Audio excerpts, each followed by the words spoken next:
मैं अपने पार्टी के तरफ से जो संविधान का 131वीं संशोधन है उसके विरोध में अपने पार्टी की तरफ से अपनी बात रख रहा हूं। सर, अभी हमने कानून मंत्री अर्जुन मेघवाल जी की बात सुनी और कहीं उनके बातों से लग रहा था कि शायद पहली बार सदन के अंदर महिला आरक्षण पर चर्चा हो रही है। आज ही हर्ष का दिन है, आज ही उल्लास का दिन है, आज ही पारित हो रहा है, पहली बार हो रहा है, ऐतिहासिक हो रहा है, ऐसा उन्होंने एक ढांचा बनाने की कोशिश की। लेकिन आज से ही 3 साल पहले तब आदरणीय गृह मंत्री जी उस समय भी ऐसी ही बातें उन्होंने की। और अगर आप दोनों के वक्तव्यों को सुनेंगे तो मुझे लगता है कि 90% आदरणीय गृह मंत्री जी ने उस समय जो कहा वही आज कानून मंत्री जी ने पढ़ के हमको दोबारा सुनाया।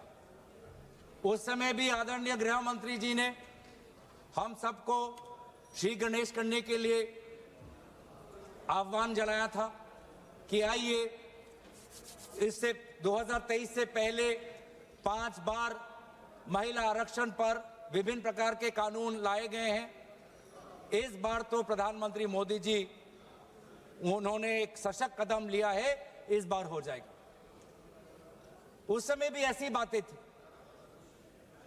और उस समय भी हमने यही बात की थी जो हम आज आपके सामने कर रहे हैं कि हमारी पार्टी कांग्रेस पार्टी महिला आरक्षण के पक्ष में है।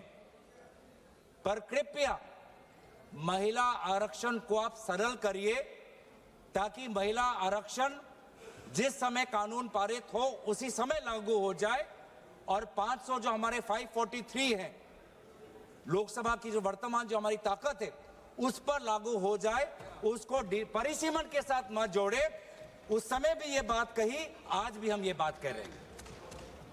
उस समय भी हमने ये बात कही थी।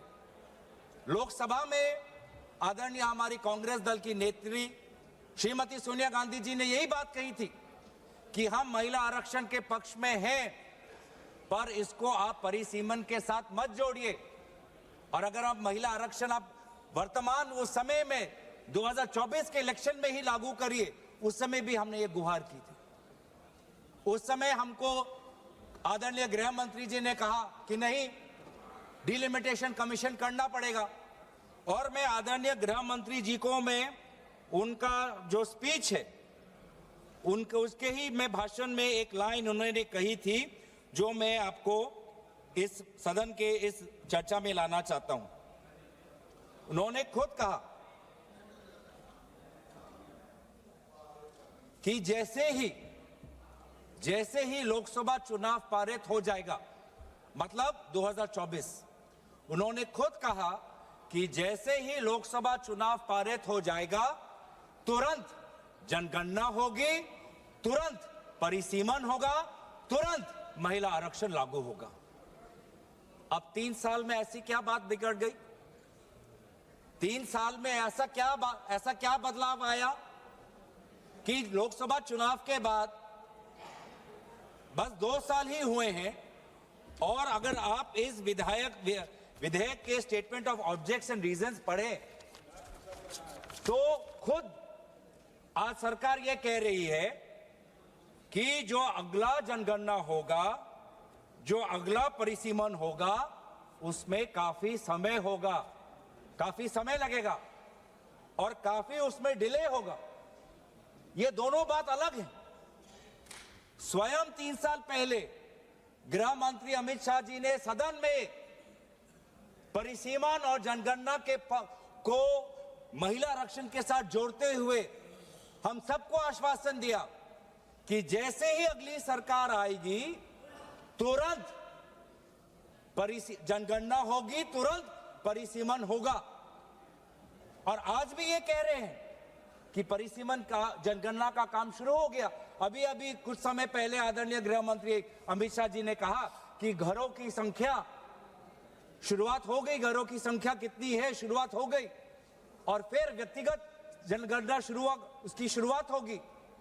तो क्यों आपने ही बिल में कह रहे हैं कि अगला जनगणना, अगला डिलिमिटेशन एक्सरसाइज में काफी समय लगेगा। तो इसका हम क्या समझे?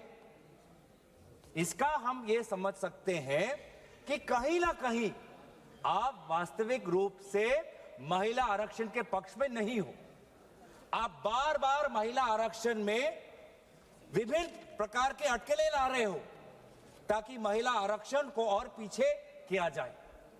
और बाद में हो जो बात आसानी से हो सकती है, जो बात सरलता से हो सकती है, उसमें आप बार बार पेचीदा अटकलें लाके उसमें आप विलंब ला रहे हो। तभी आप 2023 में अगर आप हमारी बात सुनते तो 2024 में महिला आरक्षण आ जाता। और आज भी हम कह रहे हैं कि इस महिला आरक्षण को आप परिसीमन के साथ मत जोड़ो, महिला आरक्षण लाओ। वर्तमान में जो हमारी ताकत है 543, उसी पे आप लागू करो। हम पूरा आपका समर्थन करेंगे। 2029 में लाना चाहते हो, कृपया लाइए। पर जो बात आपकी, जो हर बात में आप जो राजनीति करते हो, सिंबोलिज्म की पॉलिटिक्स जो करते हो, ये साफ साफ इस आपके इस बिल में, तीनों बिल में दिख रहा है कि ये आपका महिला आरक्षण लाने का बिल नहीं है। ये देश को बैकडोर के द्वारा परिसीमन करने का ये बिल है। ये आपकी मंशा है, महिला आरक्षण बिल नहीं है। ये हम परिसीमन की आपकी ये मंशा है। उस पे आप महिला आरक्षण का आपने एक लेबल लगा दिया है, ढांचा लगा दिया। कितनी दुख की बात है, कितनी शर्म की बात है कि अब महिला आरक्षण को ही आप ये ढांचा मिला, महिला आरक्षण ही आपका सुरक्षा कवच बना आपकी राजनीतिक मंशा को छुपाने के लिए, और कोई आपको विधेयक नहीं मिला। मतलब आपकी ही मंशा नहीं है। और दूसरी बात यह है कि विलंब क्यों? पहली बात तो शंका इस बात पे उठती है कि आप महिला आरक्षण के पक्ष में नहीं हो, नहीं तो आप तुरंत लेके आ जाते। और दूसरा जो शंका मन में पैदा होता है कि आप जाति जनगणना के पक्ष में नहीं हो, क्योंकि 2023 और 2026 के बीच में एक ही अंतर आया है। 2023 में भी आपकी सरकार, 26 में भी लोगों ने आपकी सरकार लेके आए। 2023 में आपने कहा कि जनगणना होगी, परिसीमन होगा, फिर महिला आरक्षण होगी, और आज आप कह रहे हैं कि नहीं, जनगणना से पहले हमको महिला आरक्षण लाने की कोशिश करना चाहिए।